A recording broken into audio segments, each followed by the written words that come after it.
1장 프라이드의 탄생, 그를 달리게 만든 것. 울트라 마라톤맨으로 널리 알려진 딘 카르나제스는 전 세계에서 가장 긴 거리를 가장 오래 쉬지 않고 달린 인물이다. 카르나제스의 최장 거리 경주는 563km, 사흘 밤낮을 잠 한숨 자지 않고 달린 기록이다. 그는 370km 릴레이 경주를 여럿이 아닌 혼자서, 그것도 한 번이 아닌 10회를 뛰었으며 44살에는 50일간 마라톤을 무려 50회 뛰기도 했다. 화려한 이력이 보여주듯 카르나제스는 지구력에 관해서라면 둘째가라면 서러운 인물이다. 그뿐만 아니다. 달리는 속도도 대단히 빨라 숱한 장거리 경주에서 우승을 거머쥐었다. 기온이 50도 가까이 치솟는 네스밸리에서 217km를 달리는 배드워터 울트라 마라톤을 포함하여 대다수 사람들은 설마 그런 경기가 있느냐고 의심할 만한 대회들에서 말이다. 이처럼 카르나제스는 반박할 여지 없이 현재 세계에서 가장 인상적인 장거리 달리기 선수다. 카르나제스가 마라톤을 시작한 것은 30살 생일날 자정을 넘긴 직후였다. 10대 때 그는 교내 크로스컨트리 팀에서 활약하기도 했지만 자신이 따르던 코치가 은퇴하자 그 역시 팀에서 나왔고 얼마 지나지 않아 달리기 자체를 그만두었다. 그렇게 10년이 넘는 세월이 흘렀다. 카르나제스는 대학에 진학했고 졸업을 하고 결혼도 했으며 전도 유명한 사업가로서 이력을 쌓아가기 시작했다. 학창시절 노력파 성적이 좋았던 그는 사업에서도 금세 상위권에 올랐다. 하지만 결국 무언가 변화가 일어나기 시작했다. 히그록 울트라 마라톤맨에서 카르나제스는 이렇게 말한다. 내면의 공허함을 느끼게 되었다. 내 인생에서 무언가가 빠져 있었다. 중대한 계약을 잇따라 성사시킨들 더 이상 대단한 성취감이 느껴지지 않았다. 인생의 전성기를 맞는 시점인데도 그는 사는 게 따분하고 목적도 없다고 느꼈다. 30살이 되던 아침 카르나제스는 충격과 함께 잠에서 깼다. 그 순간 그는 지금껏 인생을 낭비하고 있었다는 사실을 깨달았다. 그는 혼란스럽고 불안한 심정으로 아내에게 말했다. 30년 후에도 똑같지 않을까? 여기에 주름만 자글거리고 머리는 벗겨지고 살은 흉하게 찌고 비참하게 말이야. 그날 밤 카르나제스는 친구들과 샌프란시스코의 잘나가는 나이트 클럽으로 술을 마시러 나갔다. 그때 갑자기 카르나제스에게 어떤 깨달음이 찾아왔다. 지금까지 살아오면서 스스로가 가장 자랑스러웠던 때는 순전히 혼자 힘으로 육체적으로 고통스러운 무언가를 해냈던 순간이라는 깨달음이었다. 두어 번 그런 경험이 있었다. 12살 때 로스앤젤레스에서 페서디나의 조부모님 집까지 65km 거리를 무작정 자전거로 10시간을 달린 적이 있었다. 또 고등학생 시절에는 학교의 크로스컨트리 팀을 이끌어 리그 챔피언에 등극시킨 적이 있었다. 카르나제스는 그때 그 느낌이 절실히 그리웠다. 그는 밤새 달렸다. 샌프란시스코의 집에서 하프문 베이까지 50km를 거리를 말이다. 산 정상에 올라 자욱한 안개 위로 별이 가득한 하늘을 바라보았다. 자신이 있어야 할 곳이 바로 이곳임을 느꼈다. 그는 15년 만에 달려본 탓에 며칠간 제대로 걷지도 못했지만 카르나제스는 아주 오랜만에 살아있음을 느꼈다. 그는 그동안 놓치고 있었던 목적의식을 되찾았고 이를 놓치지 않을 작정이었다. 그날 이후에 카르나제스는 세계에서 가장 유명한 울트라 마라토너가 되었다. 일반 마라톤의 경우의 거리는 42.19km 이상은 모두 울트라 마라톤으로 분류한다. 대기업들의 후원을 받았으며 비주류였던 울트라 마라톤을 인기 종목의 반열에 올려놓았다. 2005년에 출간한 그의 희구록인 희고록이 베스트셀러가 되면서 이 스포츠가 수백만 대중에게 알려진 것이다. 그뿐만 아니라 이 책은 특별한 30세를 생일 맞이하여 열풍을 일으켰다. 사람들에게 자신의 삶이 그동안 얼마나 무의미하게 흘러왔는지, 이를 바꾸기 위해 무엇을 해야 하는지를 되새기게 해준 것이다. 희고록이 출간되기 전까지 카르나 제스는 사람들에게 자신의 여가 활동에 대해 일일이 설명하느라 진땀을 흘려야 했다. 그는 이렇게 말한다. 사람들한테 내가 한 번에 150km씩 뛴다고 말할 때마다 어김없이 나오는 질문이 두 가지가 있다. 우선 하나는 그게 어떻게 가능하죠? 다른 하나는 훨씬 더 답하기 어려운 질문인데 대체 왜요?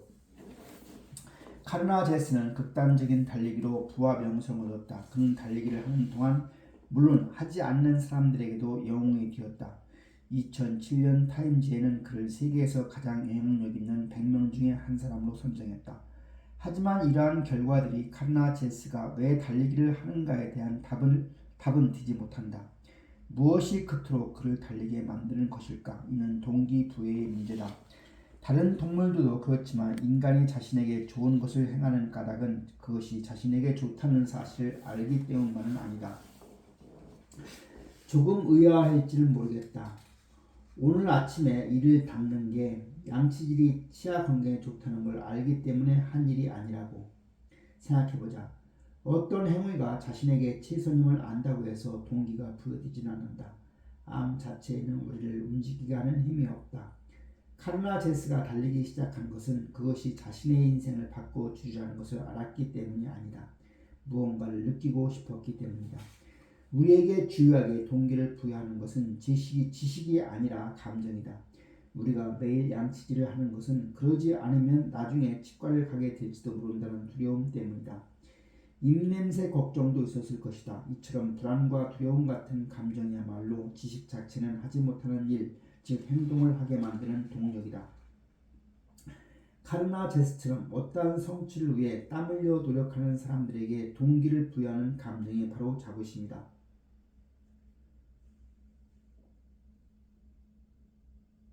어떠한 성취를 위해 땀 흘려 노력하는 사람들에게 동기를 부여하는 감정이 바로 자부심이다. 자부심은 자신이 바라는 사람이 되기 위한 모든 일을 하게 만든다. 우리가 놀기보다는 일을 선택하는 것, 다시 말해 우정과 인간관계는 물론 음주와 비디오 게임, 텔레비전 시청 등 손쉬운 쾌락을 포기하는 것은 단순한 쾌락 이상의 무언가를 느끼고 싶기 때문이다. 서양에서는 오래전부터 자부심을 중요하게 여겨왔다. 우리는 일이나 자녀뿐만 아니라 자신이 지지하는 사상과 신념, 체계, 응원하는 스포츠팀, 국가, 그리고 무엇보다 자기 자신에게서 자부심을 느끼고 싶어한다. 그러나 자부심과 이를 얻고자 하는 욕구가 인류 보편의 경험인가를 과학적으로 연구한 지는 10년 정도밖에 되지 않았다.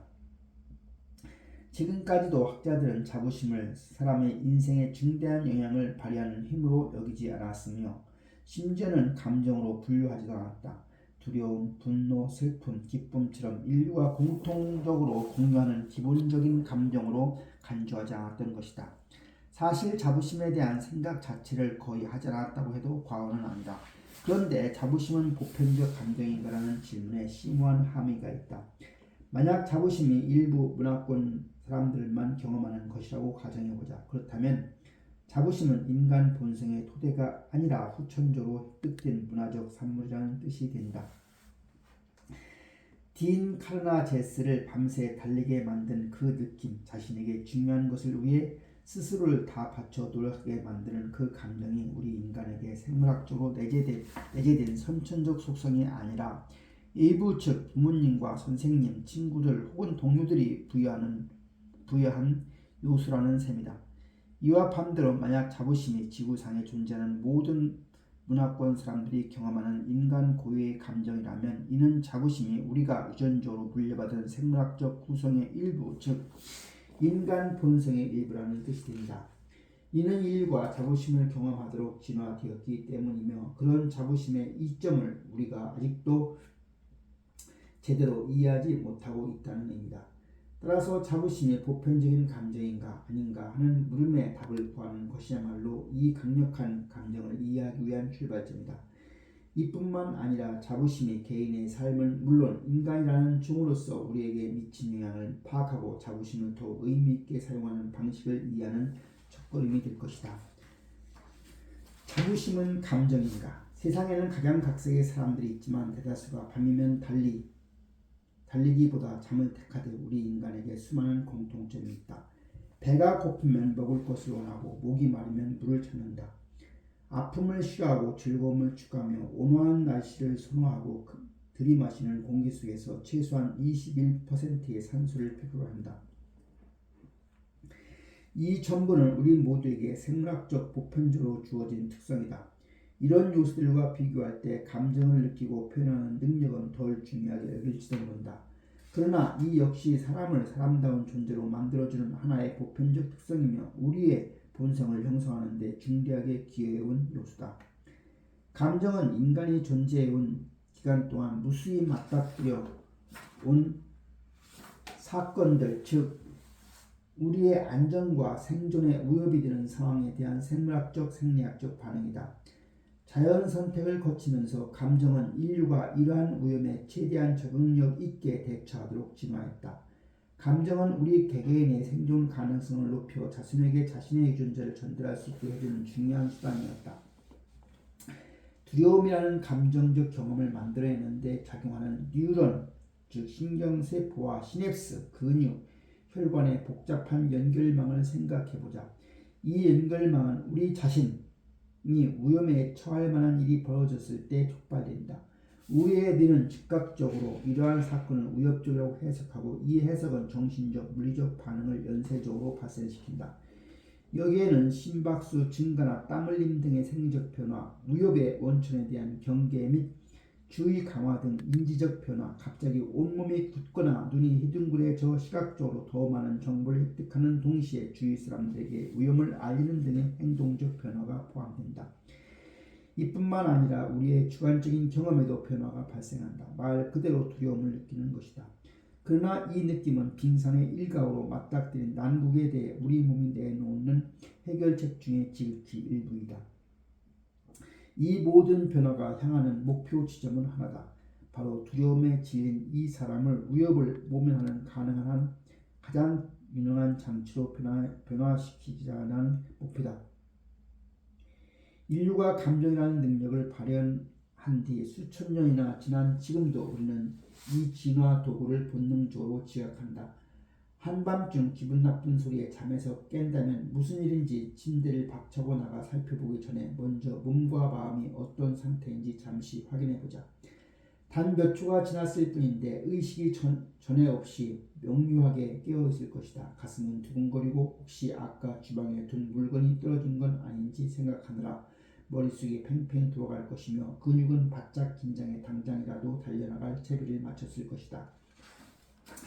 이 순간 우리가 경험하는 극적인 신체 변화는 진화가 만든 일이다. 진화는 우리에게 고도의 기능적 반응을 일으킴으로써 동서고금을 막론하고 어떠한 위협에도 대응할 수 있는 능력을 준비시켰다. 물론 인류가 맞닥뜨리는 위협의 종류는 시간이 흐르면서 크게 달라졌다. 현대인은 사자와 마주쳐 놀랄 일보다 한밤중 접시 깨지는 소리에 공포를 느낄 확률이 훨씬 더 높다. 그러나 오늘날 우리가 경험하는 공포는 우리 조상들이 느꼈을 때의 공포와 별반 다르지 않으며 어느 쪽이 되었건 공포는 위협에 대처하는 우리 몸의 반응 방식이다. 이러한 감정은 우리가 자신에게 유리한 것은 행하고 해가 되는 것을 피함으로써 자손을 번식할 만큼 오래 생존하도록 진화했다. 이 감정들이 적응적, 어답티브이라는 것은 이런 의미에서다. 이러한 감정들은 오랜 세월에 걸쳐 우리 종의 이론들이 천적의 맹습, 식량이나 식수 부족 또는 임신이나 출산이 힘들 정도로 가혹한 환경에서 생존하는 데 기여했으며 이후에는 우리 종의 수명이 크게 연장되는 데 기여했다. 이들 감정은 우리 종이 살아남는 데 도움을 준 동시에 우리 종의 특성이 되었다. 감정이 본성의 일부라는 얘기는 감정이 우리 부모의 부모, 그 앞선 세대의 선조들에게 물려받은 유전자를 통해 획득되었다는 뜻이다. 즉 우리 종이 지닌 생물학적, 심리적 특성들에 마찬가지로 감정 또한 우리를 우리로 만들어주는 특성이다. 잠재적 위협을 만났을 때 두려움을 느끼는 우리 종의 경향 덕분에 우리 선조들은 검지호를 피해 달아났고 독 있는 열매를 제쳤으며 자손 번식에 성공할 수 있었다. 바로 이 경향으로 지금 우리는 돌다리도 눈여겨보고 건널 만큼 조심하고 때론 도덕성에 집착하여 우디 앨런의 유머를 즐길 수 있는 종이 된 것이다. 감정을 사람의 진화된 본성으로 인식하게 된 것은 비교적 최근에 이루어진 지적 결실이다. 50여 년 전 사회과학과 인문학의 전반은 사회구성주의가 지배했다. 이 이론의 주창자들은 감정이란 사람의 다른 심리와 마찬가지로 자연과학의 범주에 들지 않으며 오직 문화상대주의의 눈으로 볼 때만 정당하게 평가될 수 있다고 믿었다. 어떠한 감정적 경험을 이해하기 위해서는 그 감정을 경험한 이가 속한 문화적 맥락에서 살펴야 한다는 주장이었다. 사회구성주의에 따르면 감정은 진화 과정에서 형성된 인간 본성이자 본능이 아니라 그 사람이 속한 문화권의 다른 이론들로부터 학습한 결과물이었다. 그러나 감정이 문화권마다 다른 성격을 띠는 현상이라는 믿음은 오히려 기존의 이해에 역행하는 주장이었다. 그로부터 약 1세기 전인 1872년 세계에서 가장 유명한 반구성주의자 찰스 다윈은 저서 인간과 동물의 감정 표현에 대하여를 발표했는데 감정은 타고나는 것이며 생물학적 현상이라는 주장이 이 책의 핵심이다. 다윈은 감정 연구자가 아니었음에도 감정 표현이라는 주제의 책 한 권을 통째로 할애했다. 그는 자신의 진화론을 생물학적 영역을 넘어 내적 심리적 영역으로까지 확장하고자 했다. 다윈은 그 중에서 감정의 최상의 출발점이라고 판단했는데 감정은 신체에 가시적으로 나타나므로 정신에만 속할 수 없다는 것이 그의 주장이었다. 감정이 정신의 상태이자 육체의 상태라는 이 주장은 오늘날에는 당연시된다. 논리적 사고, 복잡한 결정, 도덕적 판단력 등 전적으로 머릿속에서만 일어나는 많은 정신적 요소들과 달리 감정은 정신의 안팎에서 함께 일어난다. 감정은 내적으로 이루어지는 심리적 과정이지만 외부로도 표출된다. 우리가 어떤 감정을 느끼면 무의식적으로 혹은 불가피하게 그 감정의 표정과 동작으로 나타난다. 기쁠 때 우리는 미소를 짓는다. 화가 날 때 입술을 오므리고 눈살을 찌푸린다. 겁을 먹었을 때는 온몸이 긴장하고 두 눈은 희둥그레지며 싸우거나 달아날 준비를 한다. 이처럼 신체에 나타나는 변화는 감정은 눈에 보이게만 만들어준다. 따라서 사람의 심리상태와 다른 동물의 심리상태를 비교하는 하나의 도구로서 감정을 활용하기도 한다. 다윈은 사람이 정신에서 이루어진 진화의 근거를 찾기 위해서 그가 생각하기에 사람과 동일한 조상을 둔 다른 동물의 정신을 직접 관찰하기로 했다. 이때 감정 표현은 이를 증명할 좋은 방법이 되었다. 사람의 감정 표현과 다른 동물들의 감정적 행동이 유사하다는 사실을 눈으로도 쉽게 확인할 수 있었기 때문이다. 동물원의 영장류 구역에서 한동안 지켜보기만 하면 충분히 알 수 있다. 어떤 종의 원숭이가 되었건 자세히 들여다보자. 이털 북숭이들에게서 놀라울 정도로 친숙한 면면이 보일 것이다. 그중 가장 놀라운 점은 그들의 얼굴, 특히 표정이다. 다윈도 이 점을 알아보고는 앞에서 말한 저서의 그러한 종간 유사성의 사례들을 빼곡하게 소개했다. 가령 다윈은 1년 동안 집에서 원숭이를 키우던 지인에 대해서 이야기했는데 그는 식사 시간에 특별히 맛있는 것을 주었을 때 원숭이의 입꼬리가 살짝 올라가는 것을 관찰했다. 경미한 미수의 성질을 띠는 이 표정은 만족감의 표현으로 사람의 얼굴에서 흔히 볼 수 있는 것과 유사하며 이 동물에게서 분명하게 관찰되었다라고 썼다.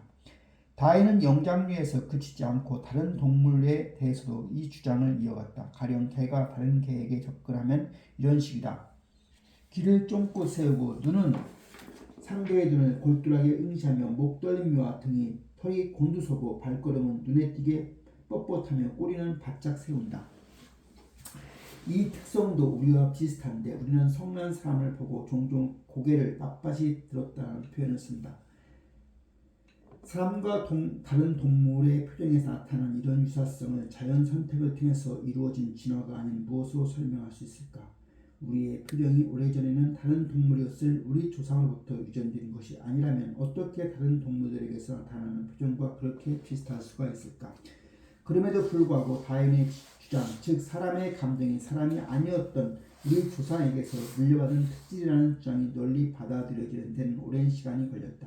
당시만 해도 다행히 자신의 주장을 뒷받침하며 제시할 수 있는 근거가 이런 관찰일 뿐이었기 때문이다. 원숭이나 개를 키우던 과학자들이 이 동물들이 아주 감정적이 되는 순간에는 사람과 상당히 비슷한 행동을 보인다는 사실을 어쩌다가 발견하는 정도였다. 게다가 그즈음 학계의 구성주의적 관점이 뿌리내리면서 다윈의 주장은 당분간 진지하게 받아들여지거나 연구되기 어려운 시점이었다. 다윈의 주장에 대한 확고한 근거를 찾기 위해 실증적 방법을 시도하는 데만 약 100년의 세월을 흘려보내야 했다. 마침내 1967년 바로 그 일을 하기로 작정한 이가 나타났다. 폴 에크먼이라는 미국의 33살 임상 심리학자였다. 에크먼은 다윈의 저작을 읽고는 그 시대의 사회 구성주의의 자들이 이렇다 할 논쟁도 없이 그 주장을 성급히 폐기해버렸다는 사실에 낙담했다. 하지만 다윈이 옳았음을 어떻게 증명할 수 있을까? 선사시대의 인류가 오늘날이 똑같은 방식으로 감정을 표현했는지 알아보기 위해 과거로 돌아갈 수 없는 노릇이었다. 에크먼이 할 수 있는 일은 현대 피험자 집단을 찾아 다윈의 이론을 실험하는 것이었다. 에크먼은 인류학자들과 이야기를 나누면서 돌파구를 찾았다. 다윈이 옳았다면 사람의 감정 표현은 인류의 조상으로부터 유전자를 통해 우리에게 전달되었을 것이며 그렇다면 감정 표현은 선사시대의 사람들뿐만 아니라 모든 현대인들에게도 동일하게 나타나야 한다. 즉 감정 표현은 우리 종의 모든 이론들이 보편적으로 공유하는 것이어야 한다. 전 세계의 각기 다른 사회 집단들이 순전히 우연하게 동일한 감정 표현을 형성할 가능성은 극히 낮다고 봐야 한다. 반대로 다윈이 틀렸다면, 그래서 감정이 사회적으로 형성되는 것이라면 감정 표현은 반드시 문화권에 따라 다르게 나타나야 한다. 이 통찰은 심리학의 모든 연구 가운데 가장 유명한 작업 중 하나로 자리 잡았다. 에크먼이 다윈의 주장을 실험할 수 있는 가장 좋은 방법은 서구의 문화 규범이나 감정에 대한 사전 지식이 전혀 없는 집단을 찾는 것이었다. 서구인을 만난 적이 없고 미국이나 유럽의 영화나 텔레비전, 잡지 따위를 접한 적이 없는 사람들을 연구할 수 있다면 서구인들의 감정 표현이 보편적인 것인지 아닌지를 입증할 수 있을 것이다. 서구 문화로부터 완전히 격리된 사람들에게 미국인의 표정이 담긴 사진을 보여주었을 때 서구인들과 같은 방식으로 답한다면 그 표정은 집단 내에서 사회적으로 습득된 것이 아니라 사람이 타고나는 본성의 일부라는 뜻이 될 것이다. 문화적 규범과 가치관이 서로 다른 완전히 별개의 두 집단으로 각 감정마다 동일한 표정이 자연 발생적으로 발달했다면 그야말로 굉장한 우연의 일치가 작용해야 한다. 에크먼이 시험 대상으로 삼은 집단에서 감정 인식에 성공한다면 결국 감정 표현은 진화되는 것이며 어디에 사는 사람이든 웃는 표정, 찌푸린 표정, 일그러진 표정에 서로 동일한 의미를 부여하는 까닭은 사람의 본성이 그러하기 때문이라고 요약할 수 있을 것이다. 에크먼은 이 연구의 피험 집단으로 폴의 부족을 택했는데 이들은 파푸아 뉴기니에서 살아가던 전통적 형태의 소규모 공동체였다. 폴의족은 언어를 기록할 문자가 없는 사이였다. 피진 영어를 말하는 사람이 일부 있었지만 대부분은 토착어를 사용했다. 다윈의 주장을 실험하기 위해 에크먼은 6가지 감정과 연관되는 것으로 보이는 6가지의 표정의 사진을 30장 마련했다. 동의들과 직접 촬영하거나 찾아낸 3000장 이상의 사진에서 추려 조합한 것이었다. 각각의 사진에 드러난 감정은 분노, 혐오, 두려움, 기쁨, 슬픔, 놀람이었다. 그는 이 사진들을 폴의족 사람들에게 보여주면서 그 각 사진이 어떤 감정을 표현하는지 물었다. 이 연구의 결과는 다윈의 감정 이론을 뒷받침한 최초의 실증적 근거가 되었다. 에크먼이 제시한 거의 모든 사진에서 폴의족 피험자 다수가 각각이 보여주는 감정을 정확하게 식별해낸 것이다. 통계학적으로 말하자면 피험자가 정확하게 식별해낸 빈도가 우연히 맞췄을 것으로 보이는 빈도보다 유의하게 높았다. 우연히 맞췄을 것으로 보이는 빈도보다 유의하게 높았다는 이 결과가 그다지 인상적이지 않을 수도 있다. 감정의 표현이 보편적인 것이라면 슬픈 표정이 슬픔을 전달하는데 당연히 100% 일치된 결과가 나와야 하는 것이 아니냐고 생각할 수 있다. 하지만 미국의 심리학 전공 대학생들을 대상으로 하는 연구조사에서 100% 일치라는 결과는 결코 도출되지 않는다. 어떤 주제에서든 말이다. 예를 들어 사람의 얼굴에 표출된 감정에 대해서 미국 최초의 흑인 대통령 이름이 되었건 혹은 저스틴 비버를 캐나다로 추방해야 하느냐 하는 문제가 되었건 사람의 반응에 의존하는 연구라면 이례적인 반응은 반드시 나오게 되어 있다. 단순히 피험자가 실험에 주의를 기울이지 않아서일 수도 있고 연구자를 혼란에 빠뜨리고 싶어일 수도 있으며 순수하게는 주어진 자극을 독특한 방식으로 이해하거나 세계를 바라보는 눈 자체가 특이한 경우도 있기 때문이다. 이 연구에서 얻은 중요한 결과에 힘입어 에크먼은 자신이 실험한 6유형의 감정이 각각 6가지 표정과 보편적으로 연관된다는 결론을 내릴 수 있었다. 그뿐 아니라 다행히 사람과 동물의 감정 표현을 비교한 것이 옳았음이 증명되었다.